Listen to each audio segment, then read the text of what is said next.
कांग्रेस अपने ही वादे में फंस गई है। वक्फ को लेकर इतना माहौल बनाया कांग्रेस ने और अब वक्फ का पहला झटका कांग्रेस को ही लगा है। राहुल गांधी की छोड़ी हुई जिस वायनाड लोकसभा सीट से प्रियंका गांधी उपचुनाव लड़ रही हैं, वहां वक्फ पर बवाल मचा हुआ है। क्या है पूरी कहानी, आपको दिखाते हैं।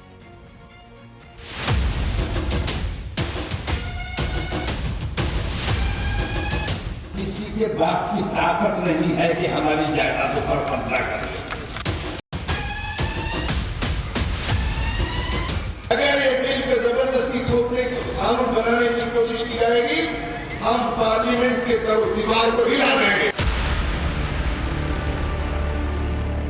ये वो लोग हैं जो लैंड जिहाद का व्यापार कर रहे हैं, नौजवानों को फंसाकर उनका भविष्य बर्बाद करना चाहते हैं। वक्फ संशोधन बिल को लेकर जबरदस्त माहौल गरमाया हुआ है। पूरब से लेकर पश्चिम और उत्तर से लेकर दक्षिण तक हक और हुकूक की आवाजें बुलंद हो रही हैं।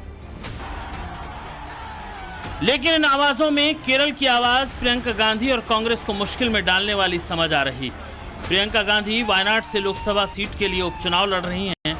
जीत की उम्मीद पाले बैठी प्रियंका के सामने इस नई मुसीबत को ना तो निगलते बन रहा है और ना ही उगलते,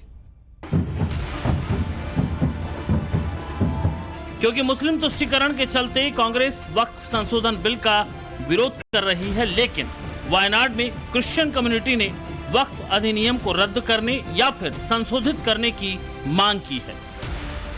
दरअसल मुनम्बम और एर्नाकुलम में 500 ईसाइयों की तकरीबन 404 एकड़ जमीन पर वक्फ दावा करके बैठा है, जिसका विवाद चल रहा है।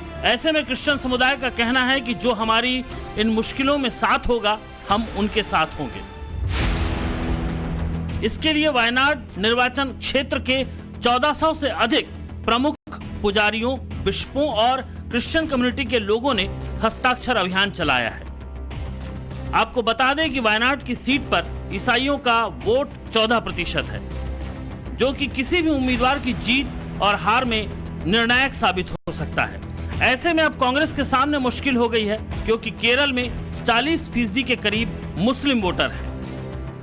प्रियंका को क्रिश्चियन कम्युनिटी ने अल्टीमेटम दे दिया है और साफ कह दिया है कि अगर उन्हें क्रिश्चियन समुदाय का वोट चाहिए तो वो वक्फ अधिनियम को या तो रद्द करे या फिर संशोधित करने का आश्वासन दे। I've been meeting them. I've been meeting many people from the Christian community. I will fight for their demands just as I am fighting for everybody else. I will discuss with them, understand properly, and I will also support them, obviously. Now, even the church authorities and many senior pastors, priests, people from the Christian community have asked Priyanka Vadra, who is keen on getting their votes and contesting in Wayanad, that what is her stand on the Waqf issue, as it is a big issue for them. The land grab that Waqf does, including land of Christians and churches. And the issue is very hot in Munambam as well.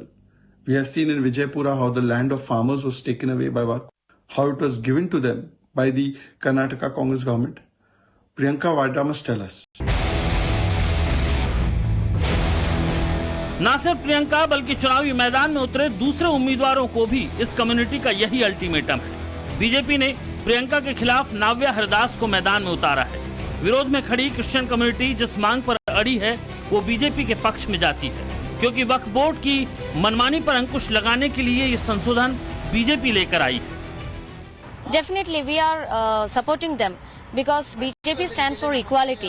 No caste or religion is above the laws of this country. So everything must be brought under the law, and the amendment bill which was been put forward by the central ministry will definitely be implemented, and we support everyone in this issue to bring equality among them. Wayanad ही नहीं, मामला बेंगलुरु तक पहुंच गया है। वहां भी ईसाई समुदाय के बिशप ने एक प्रेस कॉन्फ्रेंस बुलाई है और दावा किया है कि वक्फ ने चर्च की जमीन कब्जाने की कोशिश की है। इस मामले में अल्पसंख्यक मामलों के मंत्री जमीर अहमद को जिम्मेदार ठहराया गया है। बावजूद इसके वक्फ संशोधन बिल के खिलाफ देश भर में मुसलमानों और मुस्लिम तुष्टीकरण की राजनीति करने वाले सियासी दलों ने सरकार के खिलाफ एक लड़ाई शुरू कर रखी है। 8 अगस्त 2024 को केंद्रीय मंत्री किरण रिजिजू ने लोकसभा में वक्फ संशोधन विधेयक पेश किया था। एक वो दिन है और आज का दिन है। वक्फ पर विरोध ही हो रहा है। लोकसभा के 21 और राज्यसभा के 10 सांसदों को मिलाकर 31 सदस्यों वाली संयुक्त संसदीय समिति यानी जेपीसी में भी विपक्षी दलों ने इतनी उथल पुथल मचा रखी है जिसकी कोई हद नहीं। वक्फ बिल के खिलाफ जयपुर में मुस्लिम समाज के तमाम लोगों ने एक कार्यक्रम का आयोजन किया। इसे कार्यक्रम क्या कहें, बल्कि वक्फ के नाम पर कौम को भड़काने का आयोजन कहें तो ज्यादा अच्छा होगा। वक्फ के विरोध के नाम पर सजी इस महफिल को नाम दिया गया महफूज-ए-औकाफ कॉन्फ्रेंस। इस कॉन्फ्रेंस से दिल्ली कूच का नारा दिया गया। पार्लियामेंट की दीवारों को हिलाने की बात कही गई। कौम के लोगों को कफन बांधने का मशवरा दिया गया। कार्यक्रम में सबसे ज्यादा आग उगली बरेली वाले भड़काऊ मौलाना तौकीर रजा ने। अगर आपको अपनी बात मनवानी है तो उसके लिए ये जरूरी है कि तमाम मुसलमान मुत्तहिद होकर एक आवाज में एक साथ आओ और दिल्ली का घेराव करते हैं। मुत्तहिद होकर आओ, दिल्ली चलो। अगर आप तमाम लोग जिम्मेदारी के साथ इस तरफ तवज्जो देंगे कि हमें अपनी ताकत दिखानी है और मनवानी है, तो खौफ को तर्क करो, घर से बाहर निकल के आओ। दिल्ली तक तुम्हें आना है और दिल्ली अगर आ जाओगे तो मैं तुम्हें ये यकीन दिलाता हूं कि इंशाअल्लाह इसी पार्लियामेंट के सेशन में इन दोनों बेईमानों की बर्दाश्त होगी जिन्होंने गुस्ताखी की है, इनकी गिरफ्तारी भी होगी और इसी पार्लियामेंट के सेशन में इस निंदा के खिलाफ बिल भी पास कराया जाएगा, कानून बनाया जाएगा कि किसी मजहबी रहनुमा के खिलाफ कोई आवाज नहीं उठाई जा सकती। ये बाप की ताकत नहीं है कि हमारी जायदादों पर कब्जा कर ले। और मैं कहता हूं तुम आओ, 24 तारीख को ये बात होगी, ये दिखाया जाएगा कि आज हम पूरे अमन के साथ आए हैं, हाथ में तिरंगा लेकर आए हैं, कानून अपने हाथ में नहीं लिया है, कानून के दायरे में आए हैं। लेकिन अगर हमारी बातें नहीं मानी गई तो 15 दिन के बाद फिर आएंगे और उस दिन तुम्हारी जिम्मेदारी होगी, उस दिन हम अपने तरीके से आएंगे।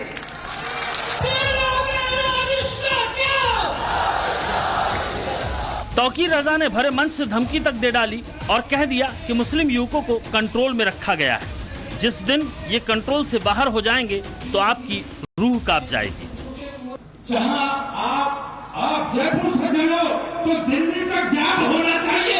इज्जतदार में अगर निकलोगे तो तुम्हारी सुनी जाएगी।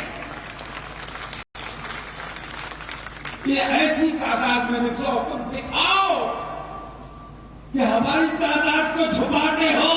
जिस दिन हम सड़कों पर आएंगे तो तुम्हारी रूह कांप जाएगी और तुम हमारी बात सुनने पर मजबूर हो जाओगे।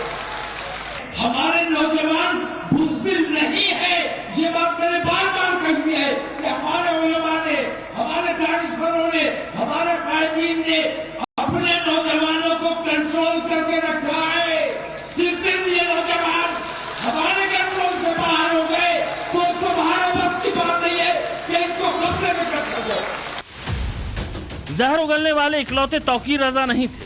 वक्फ संशोधन विधेयक के खिलाफ सजी महफूज-ए-औकाफ कॉन्फ्रेंस में मुस्लिम संगठन के एक से बढ़कर एक नफरती मौजूद थे। जमात इस्लामी के मलिक मोहतसिम और कांग्रेस विधायक अमीन आगजी को सुनिए।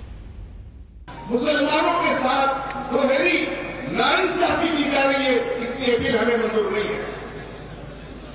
दोस्तों, हम हुकूमत से कह रहे कि ये हमारी बातों पर, इन जलसों पर हुकूमत बिल वापिस ले, वरना ये जयपुर का इजलास, देश भर के ये इजलास, ये आगे बढ़ेंगे।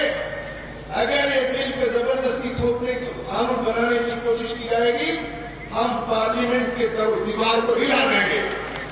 ये देखिए, आज तो लाखों में आए हो, लेकिन आगे इस बात का ख्याल रखना कि ये जो ज्वाइंट कमेटी के लोग हैं, जो अकाबरीन बैठे हैं, अगर कभी भी एक भी आवाज कर दें तो कफन बांध के आना पड़ेगा। ऐसे नहीं, जब तक कफन नहीं बांधोगे अब मजा नहीं आने वाला है। इन बयानों को सुनकर भला कौन कहेगा कि यहाँ वक्फ संशोधन बिल का विरोध हो रहा है। ये तो साफ दिखाई दे रहा है कि खुद को जमात का रहनुमा कहने वाले ये लोग पूरी कौम को उकसा रहे हैं, उन्हें भड़का रहे हैं और देश के माहौल को बिगाड़ने का काम कर रहे हैं। ये वो लोग हैं जो लैंड जिहाद का व्यापार कर रहे हैं। ये लोग लैंड जिहाद करके और मस्जिद, मदरसा और वक्फ बोर्ड और मुस्लिम लॉ बोर्ड में बच्चों को फंसाकर, नौजवानों को फंसाकर उनका भविष्य बर्बाद करना चाहते हैं। और ये इस प्रकार के लैंड जिहादी लोग माहौल खराब करके जिहाद कराकर और यहाँ देश की शांति भंग करना चाहते हैं। तो मैं तो सरकार से निवेदन करूंगा, इस प्रकार के बयानबाजी करने वालों को तुरंत सलाखों पीछे करना चाहिए। जेपीसी किस लिए बनाई गई? इसीलिए ना कि जो भी विरोध है उसे जेपीसी के सामने रखा जाए। सड़क पर उतरने और कौम के युवाओं को कंट्रोल से बाहर जाने वाली धमकी के आखिर क्या मायने हैं? देखिए, वक्फ के जो असंवैधानिक अराजकता है, एक अनकॉन्स्टिट्यूशनल एनार्की है, उसको कॉन्स्टिट्यूशनल हायरार्की के फ्रेमवर्क में लाना बहुत जरूरी है। उसको लेकर के देश भर में अविश्वास का माहौल है, कई तरह के जो है वो कंफ्यूजन, कन्फ्लिक्ट और कंट्राडिक्शंस दिखाई पड़ रहे हैं। उसको ठीक करने की जरूरत है। अब दिक्कत यह है कि ये जो बहिष्कार बाकुरों का ब्रदरहुड है, तो ये बहिष्कार बहादुरों का ब्रदरहुड जो है वो तर्कों की तंगी और तथ्यों की कमी की वजह से जो है इस तरह का हाहाकार और हंगामा कर रहे हैं। क्या ये सोची समझी रणनीति का हिस्सा है? क्या सियासी दल तुष्टीकरण के चक्कर में जानबूझकर वक्फ बिल के संशोधन के नाम पर देश का माहौल बिगाड़ने वालों को हवा दे रहे हैं, या फिर चुनावी मौसम के मद्देनजर ध्रुवीकरण की कोशिश हो रही है?